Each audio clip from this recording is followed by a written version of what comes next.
It's time for an Alex hot take. Yeah, no, you ready for this? I don't think you are. I hope you're sitting down. Video games are awesome. Oof, there it is, boys. We got them.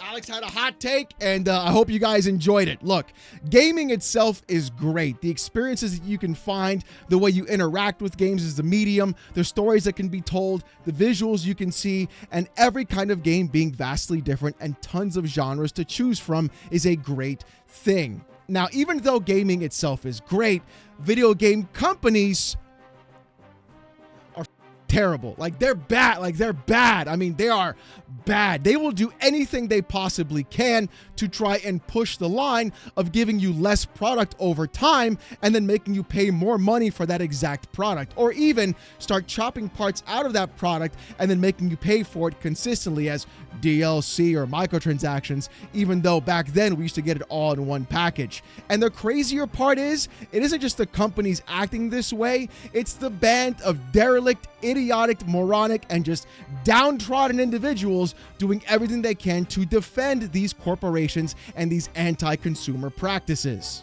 Now, thankfully, it's not all bad news, even though those people exist and these companies are taking advantage of you. There has been a lot of really great backlash happening towards companies like Nintendo, Microsoft, and even PlayStation. Some of them happening on the legal side, some happening just in general, and others just happening on social media. Unfortunately, though, some of those messages do fall on deaf ears, like we're going to see right now. According to Nintendo Everything, the Nintendo Switch 2 had the highest launch month sales for any gaming system in US history.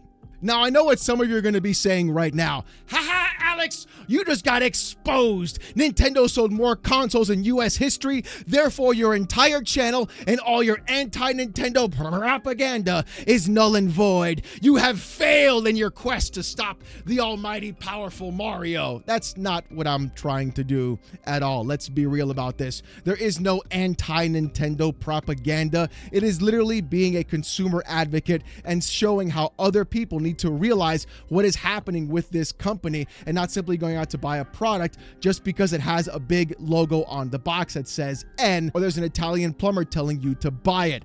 Being critical of a company does not mean I'm trying to spread anti-Nintendo propaganda. Hell, here's somebody saying that we're doing that right now. Juiceman Vaughn, who's been on this channel, tweeted this out. This is why you're seeing the anti-Nintendo propaganda at an all-time high. They were scared of a result like this. This is crazy. This is absolutely crazy. This dude has been gargling of Nintendo ever since the Switch 2 was in fact announced. And every single person goes around being like, yeah, bro, 2.1K likes on this bad boy, Nintendo forever. Remember those derelict individuals we talked about earlier, doing anything they can to promote whatever product they purchase?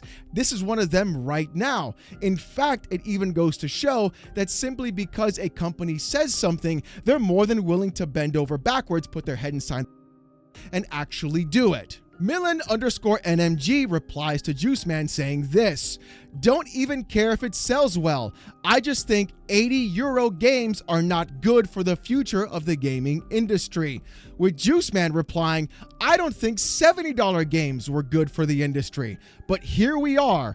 Ultimately, a game is worth what you're willing to pay. And this right here, ladies and gentlemen, is what you would call a corporate ball goggler. That's what he does. That's exactly what he's going to do. He's literally admitting to everyone right now that $70 games shouldn't be the standard. He's also admitting that $80 games, then by his own logic, shouldn't be happening either. Yet he's still seeing everything happen in front of his face and deciding to still purchase games at a higher price, meaning that these companies will do whatever they can and people like Juiceman Vaughn will defend them simply because of it. The rumors of GTA 6 being $100, I could absolutely see that, because those exact same clowns are being like, well, it's GTA, so I'll give them the $100.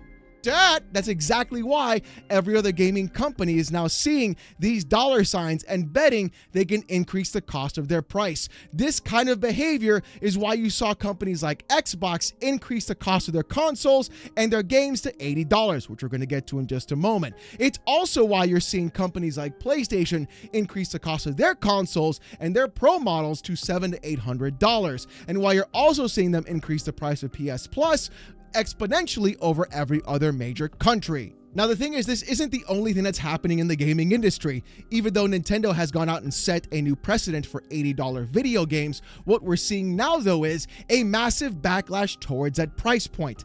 Games costing more money means less people get to buy those games. And these game publishers are betting that you're going to go ahead and act like someone like Juice Man Vaughn and say, hey, it's worth the price. We're totally going to go ahead and buy it. Not so much. Sorry, not so much, because apparently Xbox has now walked back the $80 price tag for Outer Worlds 2. The Outer Worlds Twitter account said this: "Dear Galactic citizens, we have received your SOS via Skip Drone about the pricing as an organization devoted to making sure that corporations do not go unfettered. We at the Earth Directorate have worked with, quote, Redacted to revise the price of the Outer Worlds 2. While this will not bring peace to the galaxy or even your local colony, we assure you that we are here to fight for all colonies in every way that we can. From the Office of the Director of Earth Directorate. Pre-order is now $69.99. Nice." Hey, look at that. We got a W, right? Yeah, they lowered the price, boys. $80? Nah, kick out the window. We're back to $70. $70.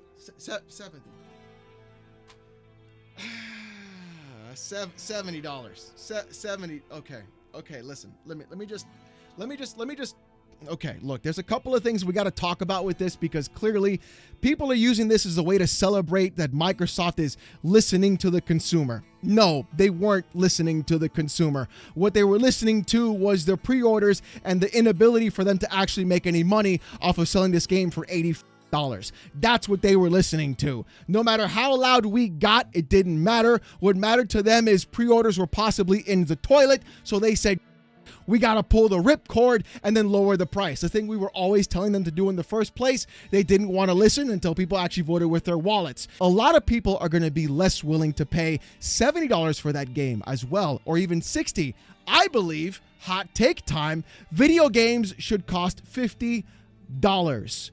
Period. If we got experiences like Expedition 33 and Oblivion Remastered at $50, that tells me the industry is more than capable and ready to sell games at a more affordable price to have more people purchase the game. Like I said before, a game being less expensive means more people can actually purchase and play the game, which means companies can make more money. But if you raise the price of the game, you are removing a larger chunk of people that can actually afford it, meaning less sales. And everybody's always talked about, support the developers.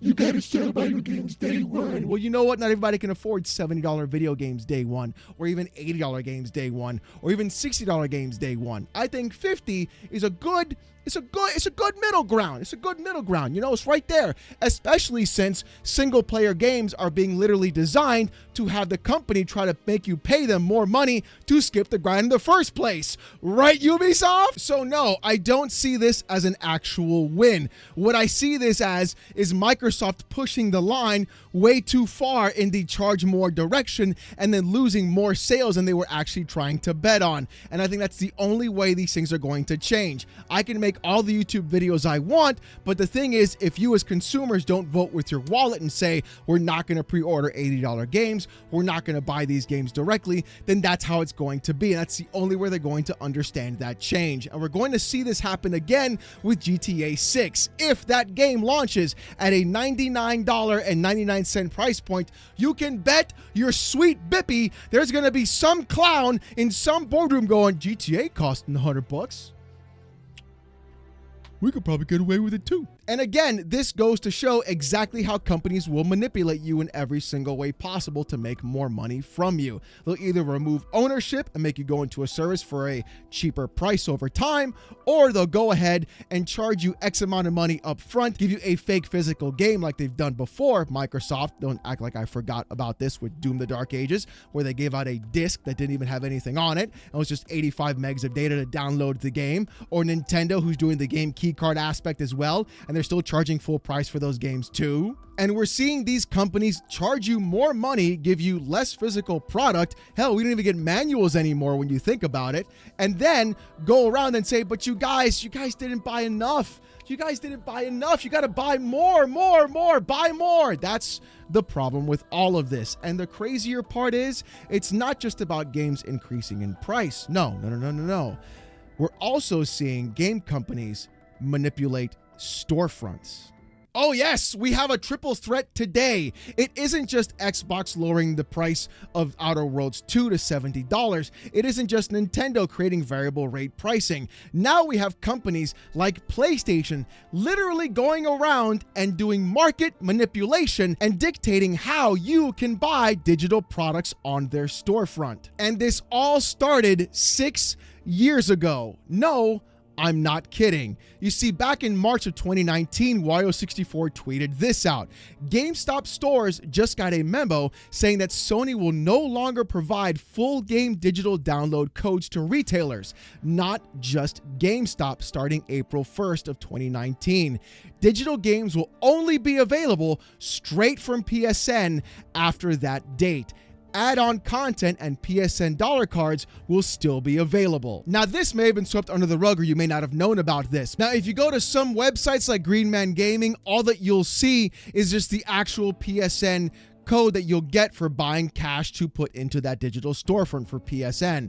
If you go to other websites, you may in fact see some games there, like Modern Warfare or Diablo or Horizon or Uncharted or Spider-Man, because those games are part of PS5 console bundle sales, where they then took those keys from those consoles and sold them on the actual online service, seeing as how PlayStation restricted specific individual sales of digital games. Now, this caught the attention of a few people, and not in a good way. Because back in 2022, Sony was in fact being sued for £5 billion for overcharging PlayStation players, simply because PlayStation was now doing a full-on digital market and controlling where you could actually purchase their products. Sony was literally locking away games onto being purchased only on their platform, giving them the highest amount of return, and not truly providing any real competitive discount from other stores directly, which caused consumers to only be able to shop at one storefront specifically. In fact, it got so bad that a few years later, it turns out there was also an antitrust settlement about this as well in the US. And a few days ago, it went bad for Sony. However, though, their agreement for trying to get back the money to players who paid too much online was to give $2 coupons for their service.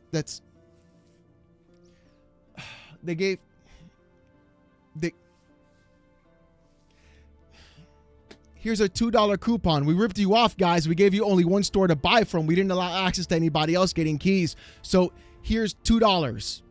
Try the fish. So even though PlayStation is giving out $2 vouchers for a civil suit, it turns out, though, they're still in trouble with the European government and even Polish regulators, because earlier last year, this happened. Polish regulators to investigate the PlayStation Store and Steam for anti-competitive practices. You see, it isn't just the Polish regulators that caught wind. In fact, a group called SMC, I'm not going to say the name, it's in Dutch, I'm going to butcher it, was able to see quite a few things specifically on what PlayStation was doing on their platform that they've restricted, where you can and can't buy games. This was back in February, and the SMC said this: for digital PlayStation content, Sony is the only remaining retailer eliminating all price pressure, says Lucia Melkertz, president of the Mass Damage and Consumer Foundation. Sony behaves like a monopolist in more respects. Game developers often have to agree to the conditions that Sony imposes on them, including the price for which their games are put on display, while costs for Sony have actually fallen because physical points of sale printing costs or transport are no longer required. However, PlayStation players continue to pay the top price even for games that are years old. The foundation continues by saying, in an independent economic survey commissioned by the foundation, retail prices of the nearly 100 best-selling PS4 and PS5 titles have been scrutinized. Digital versions turn out to be on average 47% more expensive than physical versions with exactly the same content. However, Sony's margin over a digital version was more than double the margin it received over a physical version. According to the researchers, these are strong signals that prices are kept artificially high. Now, you see, that was back in February of this year, and in June, the SMC put out another statement talking about the Sony tax. I'm serious. Check this out. Where games used to be physically sold in store, this is now largely done digitally, exclusively through Sony's own PlayStation Store. According to the foundation, this monopoly on digital sales, together with PlayStation's large market share in the console market, leads to the so-called Sony tax, artificially high prices that make gamers pay much more for digital games and in-game content than in a market with competition would be the case. This became clear in April when a commotion arose after Sony implemented significant price increases for its PS5 console and popular PS Plus subscription in many countries. The fact that Sony dares to increase by tens of % without any compensation is significant for what the propositions are, says Melchertz. Sony is the only digital content provider on the most popular gaming console in the world. Of all Dutch people who have game consoles in-house, more than 80% have a PlayStation. It can now afford to make decisions without having to worry much about what competitors, developers, or consumers do. So again, as I've said before, these game companies are not your friend. Nintendo does not care about you. They've added variable pricing to charge you more money because they know you're a pay pig and you'll pay for it. Xbox did not lower the price of Outer Worlds 2 because they're the good guys. They did it because you knew there was a line for you that you couldn't cross, and $80 was too much for that video game, so they put it down to $70, not where it should have been at a cheaper price. And PlayStation is literally going around and creating restrictions on where you can buy their games digitally, so that way they can keep increasing their return off of digital games, almost doubling their return on every game sold. This is not the industry for you to think that these companies are your friends. And even though companies may do a good thing from time to time like Xbox did, it doesn't mean they're doing it out of the kindness of their hearts. Even though these are small wins, there is far more work to still do, because these game companies, again, will push that line over and over again. And Xbox will find a game that you will feel is worth $80 and you'll be more than happy to pay for, even though you damn well know, and they damn well know, it's not going to be worth that cost in the first place, because they're making money hand over fist every other way. Stop defending these corpos. Stop trying to be their friend. They don't care about you. That's the biggest takeaway I can put from all of this. But if you continue to do so, I will make fun of you in this content. But let me know what you guys think about this in the comment section down below, with Xbox lowering the price of Outer Worlds 2, Sony creating an online monopolistic market, and Nintendo fans being some of the most brain-headed idiots on the internet. So I definitely want to know what you guys have to say. Now, if you want to see more of this kind of content, more PC port reviews, gaming news, Steam Deck videos, fanboy content, and live streams every Saturday night, 8:45 p.m. Eastern, subscribe to the channel. We're on our way to 88,000 subs, and I just want to say thank you guys so very much. If you want Discord access or most during live streams, become a YouTube member. It's as low as $1. If you don't want to spend the buck, don't sweat it. Come on down Saturday nights, 8:45 p.m. Eastern, as the entire chat basically just insults me with AITTS for about 5 to 6 hours. Trust me, you don't want to miss it. With all that being said, though, thank you guys so much for watching. Hope you have a great one, and I'll see you gooners next time. Peace!